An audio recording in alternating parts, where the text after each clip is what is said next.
მზადება თვითმმართველობის არჩევნებისთვის გრძელდება. მოახერხებს თუ არა ოპოზიციის ნაწილი საერთო კანდიდატებზე შეჯერებას, ისევ გაურკვეველია. ცნობილია, რომ მიმდინარეობს კონსულტაციები.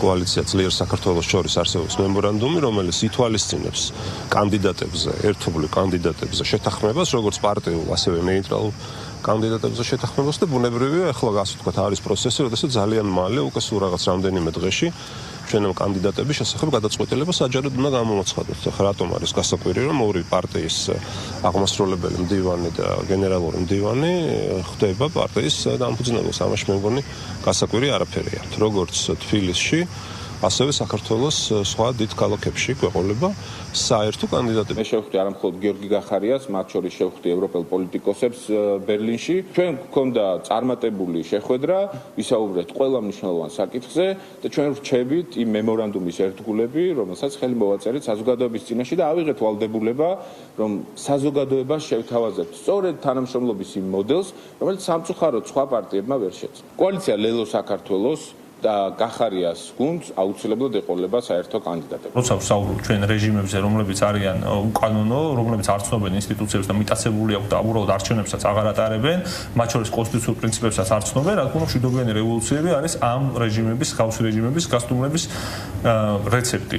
ამიტომაც საპროტესტო მოძრაობას ქვეყანაში ალტერნატივა არ აქვს, თორემ კიდევ ერთხელ ვიმეორებ, ხა ოპოზიციური პოლიტიკური ძალები კონსტრუქციულ პოლიტიკურ პირობებში არჩევნებშიც როგორც არსებობს არჩევნების გზით აღწევენ ხოლმე, ასე ვთქვათ, თავის მიზანს, მაგრამ როცა არჩევნები გაუქმებულია, დარჩენილია ერთადერთი გზა, ასევე კონსტიტუციური სხვათა შორის, ეს არის საპროტესტო მოძრაობა. გაყოფაც ეს არის მათი იმ სტრატეგიის ნაწილი, რა დავალებას გარედან მიიღეს, რომ ნაწილმა უნდა ქუჩა შეინარჩუნოს, ნაწილმა უნდა შეეცადოს, თუნდაც 1-2 წარმომადგენელი საკრებულოში შევიდეს და ატეხონ აურზაური ზოგმა შიგნიდან, ზოგმა ქუჩიდან გაამაგრონ ეს დესტრუქცია. რა თქმა უნდა, ერთის და მეორეს მიუღწეველია.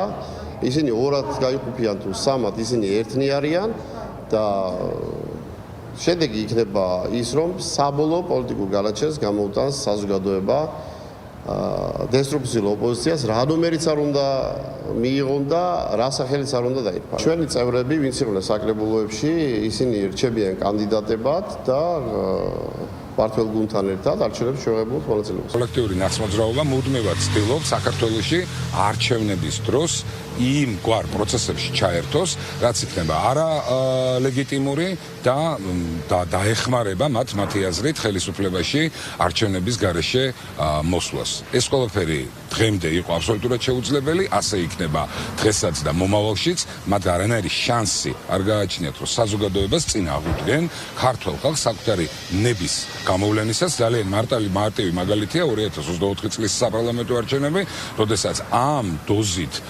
გარე დახმარების მიუხედავად მათ ვერ მოახერხეს ქართველი ხალხის ნებაზე ზეწოლა და ჩვენმა საზოგადოებამ სწორედ ის გადაწყვეტილება მიიღო, რაც ჭირდება ჩვენს ქვეყანას.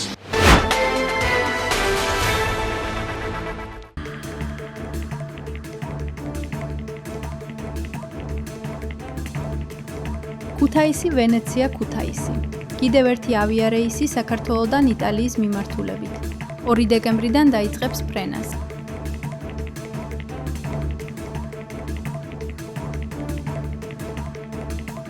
რომისა და მილანის შემდგომ არის უკვე მესამე ქალაქი, სადაც პირდაპირ დეკემბრიდან შეძლებენ ჩვენი მოქალაქეები და არა მარტო გამგზავრებას. აღნიშნული მიმართულების განვითარება მნიშვნელოვანია როგორც ტურისტული ნაკადების ზრდის მიმართულებით, ასევე ორ ქვეყანას შორის როგორც კულტურული, ასევე ეკონომიკური ურთიერთობების გაძლიერების მიმართულებით. ხაზგასაცმელია, რომ იტალია ზოგადად საქართველოსთვის სამიზნე ბაზარია, შესაბამისად უნდა აღინიშნოს, რომ ვიზიარი ბოლო 7 თვის განმავლობაში დაახლოებით 90,000-მდე მგზავრს მოემსახურა ქუთაისის საერთაშორისო აეროპორტის გავლით იტალიის მიმართულებით.